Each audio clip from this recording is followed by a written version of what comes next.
Universitas Diponegoro adalah sebuah perguruan tinggi negeri di Indonesia yang berlokasi di Semarang, Jawa Tengah. Pada tahun ini, Undip kembali menyelenggarakan kuliah kerja nyata atau KKN. KKN merupakan suatu bentuk kegiatan yang memadukan dharma pendidikan, penelitian, dan pengabdian kepada masyarakat. Tema KKN Undip ini adalah pemberdayaan masyarakat di tengah pandemi COVID-19 berbasis pada tujuan pembangunan berkelanjutan. KKN ini dilakukan secara mandiri di lokasi domisili setiap mahasiswa. Upacara pelepasan mahasiswa KKN dilakukan pada tanggal 30 Juni 2021 oleh Profesor Dr. Yos Johan Utama SH.M.Hum. Ikuti saja apa-apa yang dianjurkan oleh pemerintah, apa-apa yang dianjurkan oleh ahli-ahli. Selamat berjuang, semoga nanti kembali dalam keadaan sehat dan selamat ya. Moga-moga pandemi COVID ini segera berakhir dan kita bisa berjumpa lagi dalam keadaan yang lebih baik dan lebih baik lagi. Terima kasih. Assalamualaikum warahmatullahi wabarakatuh.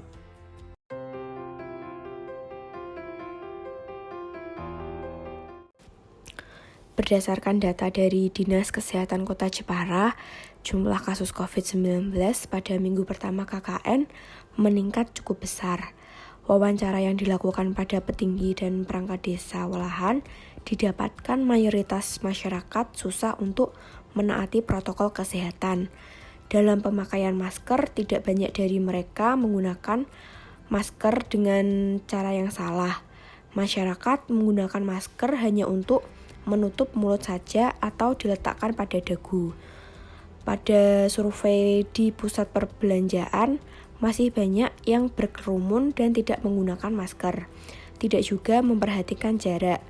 Warga yang berbelanja di rumah melalui penjual sayur keliling juga tidak memakai masker sebab mereka menganggap bahwa aman karena hanya keluar di depan rumah saja untuk berbelanja.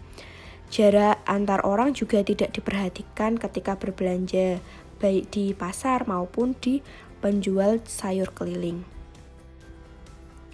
Selain protokol kesehatan pada masa pandemi belum dilakukan secara maksimal, pengetahuan tentang kesehatan gigi dan mulut juga sangat rendah. Wawancara yang dilakukan pada masyarakat setempat terkait kesehatan gigi dan mulut, sebagian dari mereka memiliki penyakit pada gigi dan mulut, seperti gigi berlubang, gigi ngilu, gigi nyeri, gusi berdarah, dan gusi bengkak. Dari wawancara didapatkan bahwa masyarakat tidak peduli dengan kesehatan gigi mereka. Para orang tua juga tidak mengajarkan cara menjaga kesehatan gigi dan mulut pada anaknya. Wawancara yang dilakukan pada anak-anak juga didapatkan. Hampir semua anak-anak memiliki gigi berlubang dan tidak pernah sikat gigi. Rendahnya pengetahuan sejak kecil terkait kesehatan gigi dan mulut dapat menimbulkan masalah pada gigi di usia dewasanya.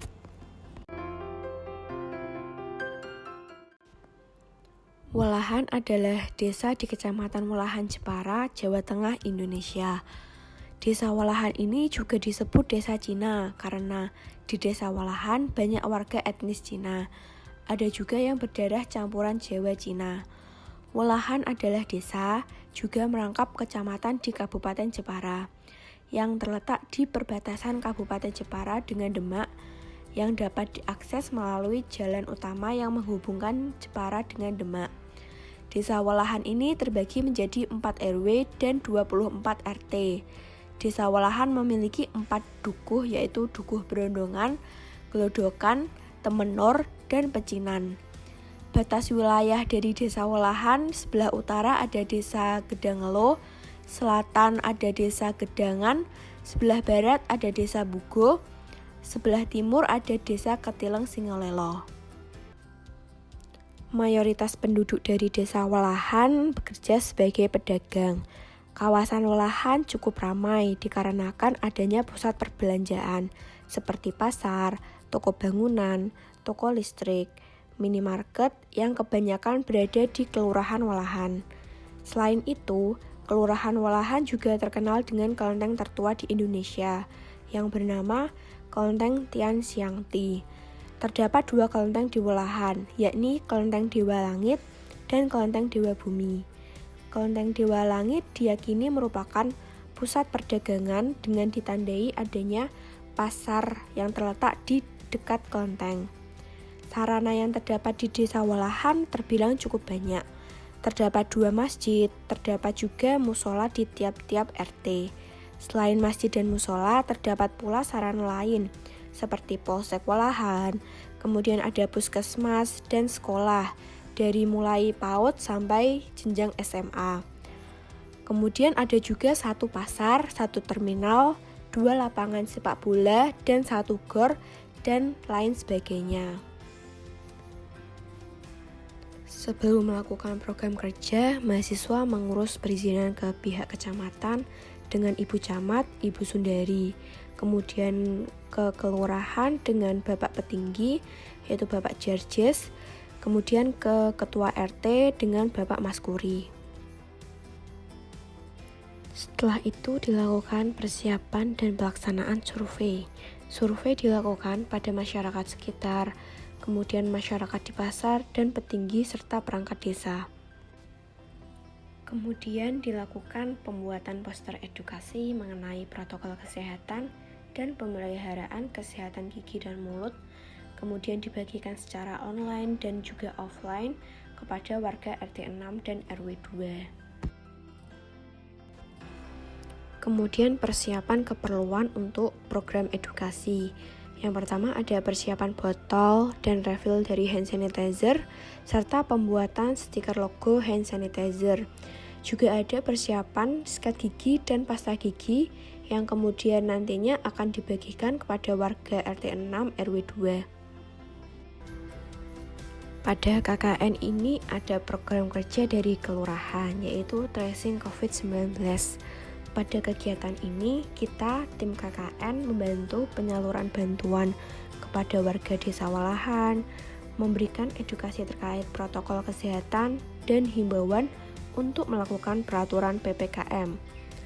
Kemudian ada kegiatan pembagian susu kepada ibu hamil dan BBLR atau bayi dengan berat badan rendah untuk memenuhi gizi dari ibu hamil dan bayi tersebut.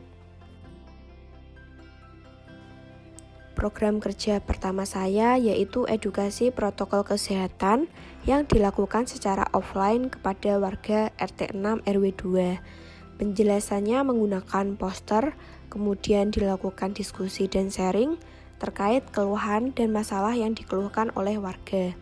Setelah itu dilakukan pembagian hand sanitizer.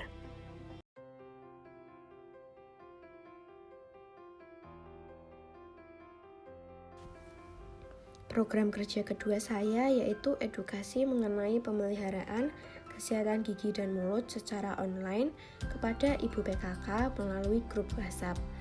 Edukasi dilakukan dengan pembagian poster dan penjelasan mengenai tips menjaga kesehatan gigi dan mulut.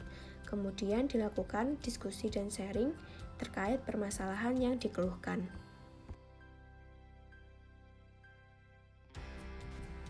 Pada program kerja kedua saya juga melakukan penyuluhan kepada anak-anak terkait sikat gigi yang benar, yaitu sehari 2 kali pada pagi setelah sarapan dan malam sebelum tidur. Edukasi dilakukan menggunakan model gigi dan poster sehingga mudah dipahami oleh anak-anak. Setelah penjelasan, semua anak-anak diberi kesempatan mencoba mempraktekkan sikat gigi yang benar. Setelah itu ada pembagian sikat gigi beserta pasta gigi. Hal ini diberikan untuk merangsang motivasi anak dalam menerapkan sikat gigi yang benar. Hasil evaluasi dari masyarakat setelah mendapat edukasi penjelasan terkait protokol kesehatan, masyarakat sudah bisa menerapkan dengan benar cara cuci tangan yang benar, kemudian selalu memakai masker setiap keluar rumah. Dan untuk pemeliharaan kesehatan gigi dan mulut, masyarakat mampu melakukan sikat gigi dengan benar, lebih bisa memperhatikan kesehatan gigi dan mulut, sehingga pencegahan penyakit gigi dan mulut dapat terlaksana.